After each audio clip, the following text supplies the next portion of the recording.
Welcome to जी के G S with Manish sir. साथियों, आज 30 अप्रैल 2023 है और आज के जितने भी महत्वपूर्ण करंट अफेयर होंगे वो हम इस वीडियो में डिस्कस करेंगे। इसका पीडीएफ आपको टेलीग्राम पे मिलेगा और इसका लिंक वीडियो के डिस्क्रिप्शन बॉक्स में है। तो आइए शुरू करते हैं आज का महत्वपूर्ण करंट अफेयर। आज का पहला प्रश्न है, हाल ही में एलआईसी के नए चेयरमैन कौन बने हैं? तो एलआईसी के नए चेयरमैन बने हैं सिद्धार्थ मोहंती। कौन बने हैं? तो सिद्धार्थ मोहंती बने हैं एलआईसी के नए चेयरमैन। अब एलआईसी तो लाइफ इंश्योरेंस कॉरपोरेशन, इसका हेडक्वार्टर मुंबई में है और इसका टैगलाइन क्या है? तो जीवन के साथ भी और जीवन के बाद भी साथियों। और इसकी स्थापना कब हुई? तो 1 सितंबर 1956 को एलआईसी की स्थापना हुई। अब महत्वपूर्ण और भी अध्यक्ष जो नए वाले बने हैं, जैसे table tennis of India federation की पहली महिला अध्यक्ष बनी हैं मेघना अहलावत। रेलवे बोर्ड के अध्यक्ष और सीईओ कौन बने हैं? तो अनिल कुमार लाहौटी बने हैं। नबार्ड के नए अध्यक्ष कौन बने हैं? साजी केबी बने हैं। साथियों, नबार्ड की स्थापना कब हुई? इसका जवाब देना है कमेंट बॉक्स में आपको। अशोक लीलैंड के नए एमडी एंड सीईओ बने हैं सीनू अग्रवाल। राष्ट्रीय डेयरी विकास बोर्ड के प्रबंधक निर्देशक बने हैं बिनेश सी शाह। कौन बने हैं? बिनेश सी शाह। बॉम्बे स्टॉक एक्सचेंज के एमडी एंड सीईओ बने हैं सुब्रमण्यम राममूर्ति। कौन? तो सुब्रमण्यम राममूर्ति। अब अगला प्रश्न आपका है, हाल ही में किस देश की स्पेस एजेंसी ने चांद पर ऑक्सीजन की खोज की है? तो साथियों, अमेरिका की स्पेस एजेंसी का नाम है नासा।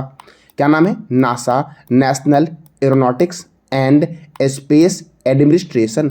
इसी ने साथियों चांद पर ऑक्सीजन की खोज की है। अब नासा ने की है, तो नासा की स्थापना हुई थी 1958 में और नासा के चेयरमैन है विल नेल्सन। साथियों, नासा का हेडक्वार्टर कहाँ है? तो इसका जवाब देना है कमेंट बॉक्स में। नासा के जॉनसन स्पेस सेंटर में वैज्ञानिकों ने चंद्रमा की कृत्रिम मिट्टी में ऑक्सीजन निकालने में कामयाबी हासिल की है साथियों। अब चंद्रमा के बारे में बात करते हैं तो साथियों, चंद्रमा का अध्ययन करने का विज्ञान क्या कहलाता है? तो सेलेनोलॉजी कहलाता है। क्या कहलाता है? चंद्रमा का अध्ययन किस में होता है? तो सेलेनोलॉजी में होता है। साथियों, कई बार ये प्रश्न पूछा गया है कि चंद्रमा का अध्ययन करने वाला विज्ञान क्या कहलाता है? तो सेलेनोलॉजी कहलाता है। साथियों, चंद्रमा के धूल के मैदान को शांति सागर कहते हैं और यह चंद्रमा का पिछला भाग है जो अंधकार में है। इसकी उत्पत्ति किसकी? तो चंद्रमा की उत्पत्ति पृथ्वी के ही एक टुकड़े से मानी जाती है। चंद्रमा के दक्षिण ध्रुव पर स्थित है लिवनिटीज पर्वत। कौन सा पर्वत? तो लिवनिटीज पर्वत, जो चंद्रमा का सबसे ऊंचा पर्वत है। यह पृथ्वी की एक परिक्रमा 27 दिन 8 घंटे में पूरा करती है और इतने ही समय में अपने अक्ष पर एक घूर्णन करती है। यही कारण है कि चंद्रमा का एक भाग ही दिखाई देता है। अब जब चंद्रमा का एक भाग दिखाई देता है तो कितना प्रतिशत हिस्सा दिखता है साथियों? तो 57% हिस्सा दिखता है। इसमें इसे जीवाश्म ग्रह के नाम से भी जानते हैं चंद्रमा को। चंद्रमा पे कोई वायुमंडल नहीं है। चंद्रमा का गुरुत्वीय क्षेत्र पृथ्वी के गुरुत्वीय क्षेत्र का 1/6 भाग है साथियों।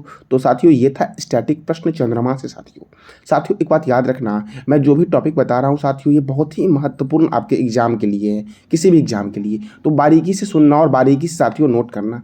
अब देखो, अमेरिका की स्पेस एजेंसी ने साथियों ऑक्सीजन खोजा है साथियों। तो भारत और अमेरिका के बीच होता है टाइगर ट्रंप अभियान। 49वीं समांतर रेखा अमेरिका और कनाडा के बीच में है।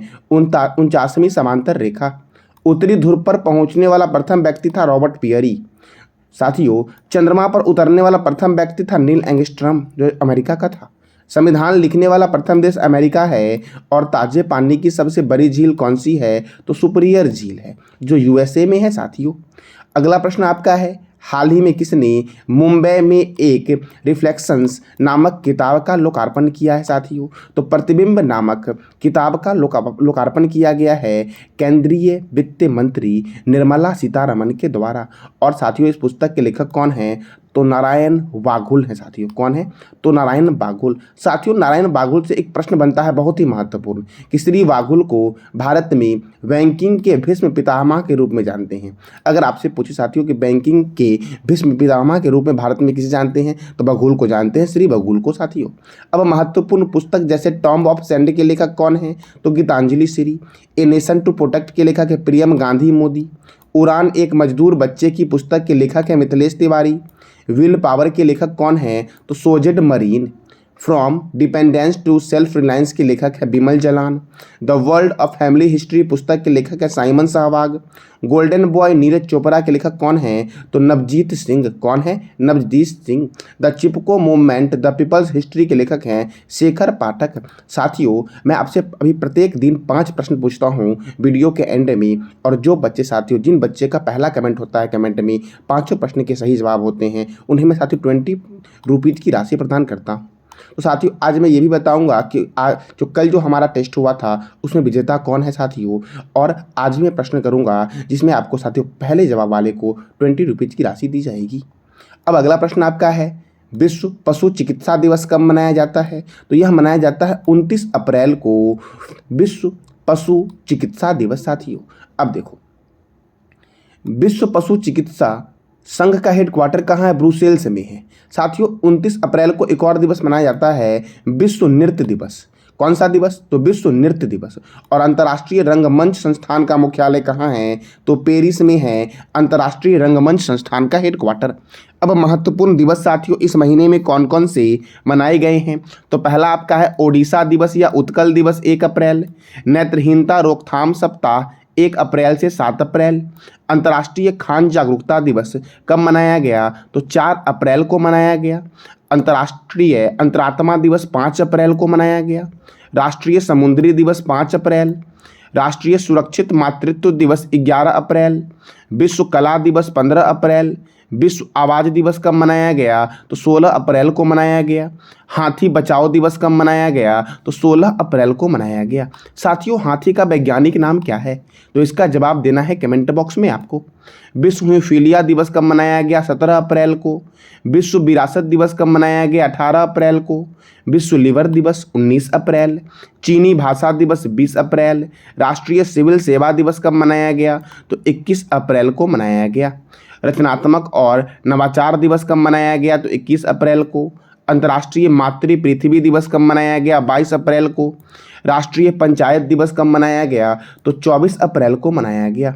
शून्य छाया दिवस ये बेंगलुरु में मनाया गया 25 अप्रैल को। याद रखना साथियों, शून्य छाया दिवस कहाँ मनाया गया? तो बेंगलुरु में मनाया गया 25 अप्रैल को। विश्व मलेरिया दिवस 25 अप्रैल को मनाया गया, और थीम था इस बार के मलेरिया दिवस का रेडी टू कॉम्बैट मलेरिया।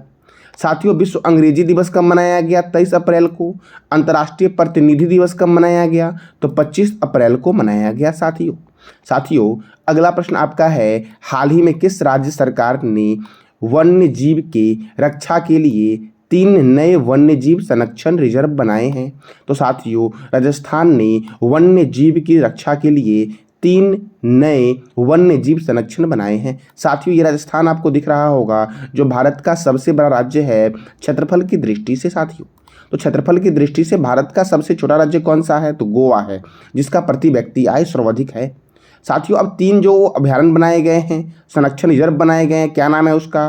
तो सोरसन संरक्षण रिजर्व, खिचन संरक्षण रिजर्व और हमीरगढ़ संरक्षण रिजर्व, ये 3 बनाए गए हैं। और साथियों राजस्थान में अब वन्यजीव संरक्षण रिजर्व कितने हो गए हैं? तो 29 हो गए हैं। कितने हो गए हैं? 29। अब राजस्थान में साथियों, राजस्थान की राजधानी क्या है? जयपुर। राजस्थान के गवर्नर कौन है? कलराज मिश्र। राजस्थान के मुख्यमंत्री कौन है? अशोक गहलोत। और राजस्थान में राज्यसभा सीट 10 है तथा लोकसभा सीट कितना है? तो 25 है। सरिस्का राष्ट्रीय उद्यान, डेजर्ट राष्ट्रीय उद्यान, केवलादेव राष्ट्रीय उद्यान जिसे पक्षियों का स्वर्ग कहते हैं, रणथंभौर राष्ट्रीय उद्यान, जवाहर सागर वन्यजीव अभयारण्य, रामगढ़ विषधारी अभयारण्य, माउंट आबू वन्यजीव अभयारण्य, सवाई मानसिंह वन्यजीव अभयारण्य कहाँ है? तो राजस्थान में है। कुहलगढ़ वन्यजीव अभयारण्य और मुकुंदरा हिल्स नेशनल पार्क किस राज्य में है? तो राजस्थान में है। साथियों अगला प्रश्न आपका है, हाल ही में किस राज्य के कालेसर नेशनल पार्क में 10 साल बाद बाघ देखा गया है? तो साथियों आपको मैप में दिख रहा है, ये भारत का हरियाणा साथियों है, हरियाणा राज्य है, जहां पर 10 साल बाद कालेसर नेशनल पार्क में बाघ देखा गया है। अब साथियों बाघ देखा गया है तो बाघ का वैज्ञानिक नाम क्या है?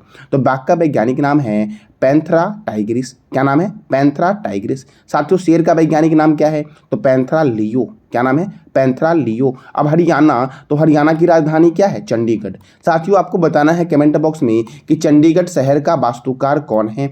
इसका जवाब देना है कमेंट बॉक्स में आपको। हरियाणा के गवर्नर है बंडारू दत्तात्रेय। हरियाणा के मुख्यमंत्री है मनोहर लाल खट्टर। और यहाँ पे राज्यसभा 5 है और लोकसभा 10 है। कालेसर राष्ट्रीय उद्यान, सुल्तानपुर राष्ट्रीय उद्यान, छिलछिला वन्यजीव अभयारण्य किस राज्य में है? तो हरियाणा में है। खापरवास वन्यजीव अभयारण्य, भिंडावास वन्यजीव अभयारण्य, दालमा झील हरियाणा में है। सौरिहंद नहर साथियों कहाँ है? तो सतलज रिवर पर है। नेशनल डेयरी रिसर्च इंस्टीट्यूट का हेडक्वार्टर कहाँ है? तो करनाल में है साथियों। नेशनल ब्रेन रिसर्च सेंटर का हेडक्वार्टर कहाँ है? गुरुगांव में है साथियों। और बुनकरों का शहर के नाम से जानते हैं पानीपत को। साथियों हरियाणा सरकार ने पालतू कुत्तों का पंजीकरण अनिवार्य किया है और इसके लिए सरल पोर्टल की शुरुआत की है। 36वें अंतर्राष्ट्रीय सूरजकुंड हस्तशिल्प मेले की शुरुआत कहाँ हुई है? तो हरियाणा में हुई है। साथियों डेली करेंट अफेयर का वीडियो मॉर्निंग 4 बजे अपलोड करता हूँ। कितने बजे साथियों? 4 बजे साथियों। और 4 बजे ही साथियों आपका लास्ट में टेस्ट होता है। और साथियों मैं 5 क्वेश्चन पर डे पूछता हूँ। जिस बच्चे का जवाब सबसे पहला जवाब होता है साथियों, 5 प्रश्न के सही जवाब, मैं उन्हें 20 रुपीज़ साथियों राशि देता हूँ। तो साथियों जो बच्चे साथियों विजेता होंगे वो बच्चे मुझे इस नंबर पे साथियों व्हाट्सअप करेंगे। अब साथियों अगला प्रश्न आपका है, अजय वॉरियर 2023 सैन्य अभ्यास का आयोजन भारत और किस देश के बीच होता है? तो साथियों अजय वॉरियर सैन्य अभ्यास का आयोजन भारत और ब्रिटेन के बीच होता है। साथियों ब्रिटेन की राजधानी क्या है? लंदन है। और लंदन किस रिवर के किनारे है? तो आपको बताना है कमेंट बॉक्स में। अब साथियों कुछ महत्वपूर्ण अभ्यास हैं जो आपके साथियों आने वाले जितने भी एग्जाम हैं साथियों, अभी आपका MTS का एग्जाम होगा तो उसके लिए साथियों ये बहुत ही महत्वपूर्ण टॉपिक है। और साथियों जो भी आपके एग्जाम आने वाले सबके लिए साथियों ये महत्वपूर्ण है। तो देखो, तो वर्ल्ड कुरुक्षेत्र सैन्य अभ्यास ये भारत और सिंगापुर के बीच होता है। सिन्यू मैत्री सैन्य अभ्यास भारत और जापान के बीच होता है। धर्म गार्जियन सैन्य अभ्यास भी साथियों भारत और जापान के बीच होता है। और वीर गार्जियन सैन्य अभ्यास भी भारत और जापान के बीच होता है। दस्तलिक सैन्य अभ्यास किसके बीच होता है? तो भारत और उज्बेकिस्तान के बीच होता है साथियों। वरुण सैन्य अभ्यास भारत और फ्रांस के बीच होता है। गरुड़ सैन्य अभ्यास साथियों ये भी भारत और फ्रांस के बीच होता है। काजिंद सैन्य अभ्यास जो इस बार 6ठा संस्करण साथियों 2022 में था, ये भारत और कजाकिस्तान के बीच होता है। काजिंद सैन्य अभ्यास साथियों। नसीम अल बहर कौन सा? तो नसीम अल बहर सैन्य अभ्यास भारत और ओमान के बीच होता है। हरिमो शक्ति सैन्य अभ्यास भारत और मलेशिया के बीच होता है। ऑस्ट्रा हिंद सैन्य अभ्यास भारत और ऑस्ट्रेलिया के बीच होता है। गरुड़ शक्ति सैन्य अभ्यास किसके बीच होता है? तो भारत और इंडोनेशिया के बीच होता है। टाइगर ट्रंप अभियान भारत और अमेरिका के बीच होता है। वज्र प्रहार सैन्य अभ्यास भारत और अमेरिका के बीच होता है। साथियों उदार शक्ति सैन्य अभ्यास, याद रखना, उदार शक्ति सैन्य अभ्यास भारत और मलेशिया के बीच होता है। और साथियों अब तक कई बार पूछा गया है कि अल नगह सैन्य अभ्यास किस दो देश के बीच होता है? तो भारत और ओमान के बीच होता है। अल नगाह सैन्य अभ्यास साथियों ओमान की राजधानी क्या है? तो मस्कट है।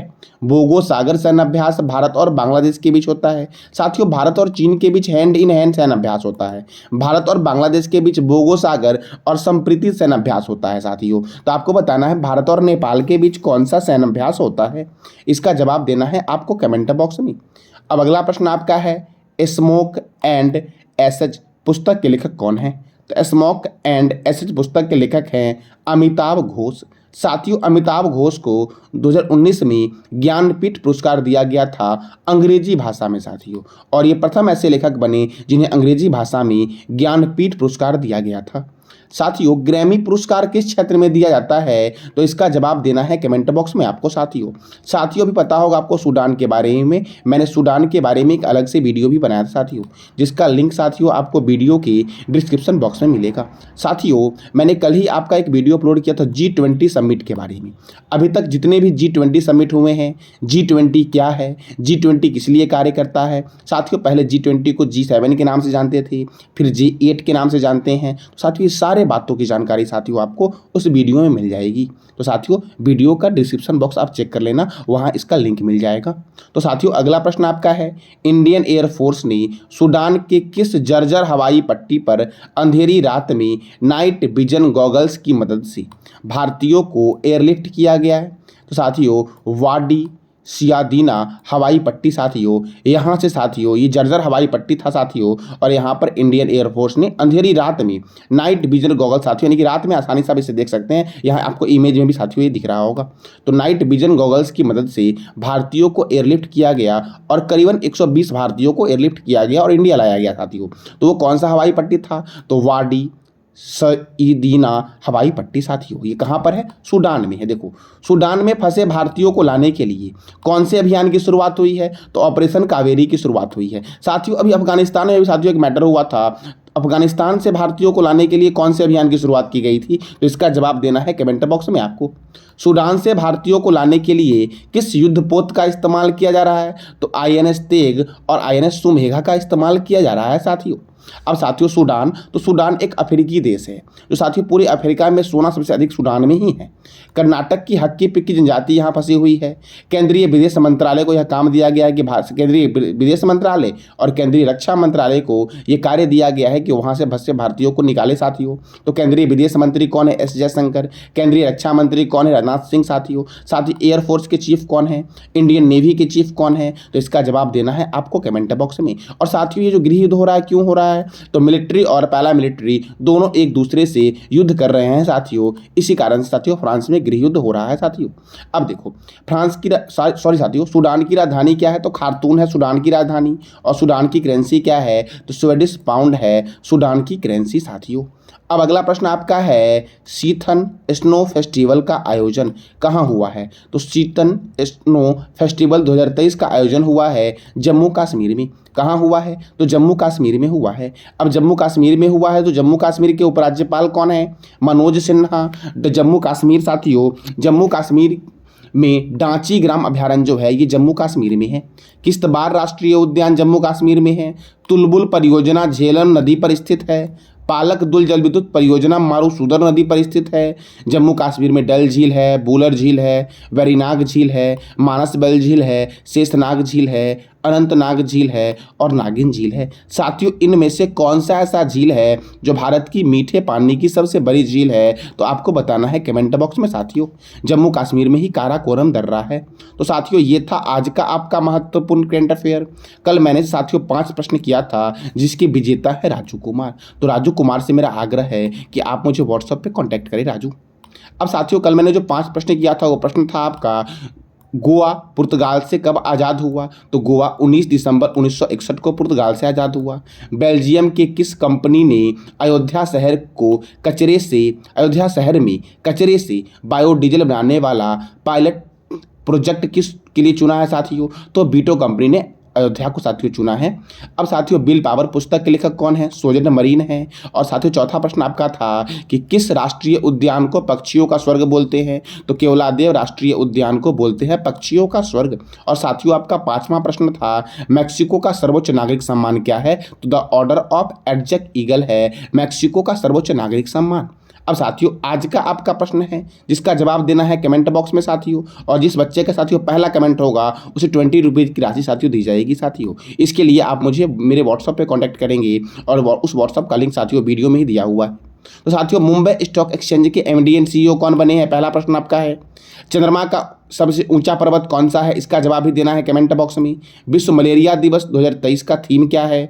साथियों चौथा प्रश्न आपका है, हरियाणा के किस नेशनल पार्क में 10 साल बाद बाघ देखा गया है? और 5वां प्रश्न आपका है, नसीम अल बहर अभ्यास किस देश के बीच होता है? किस 2 देश के बीच होता है? तो इस 5 प्रश्न का जवाब देना है कमेंट बॉक्स में आपको। और साथियों जवाब देने के बाद साथियों को आंसर को सही नहीं करना है, मतलब कमेंट को एडिट नहीं करना है। अगर आप एडिट करते हैं तो आप विजेता नहीं होंगे साथियों। तो ये था आज का आपका महत्वपूर्ण करंट अफेयर। जानकारी कैसी लगी साथियों? और अगर जानकारी अच्छी लगी तो चैनल को लाइक करें, शेयर करें और सब्सक्राइब करें साथियों, और साथ ही में बेल आइकन को दबाना ना भूलें ताकि आपको डेली अपडेट मिल सके। धन्यवाद।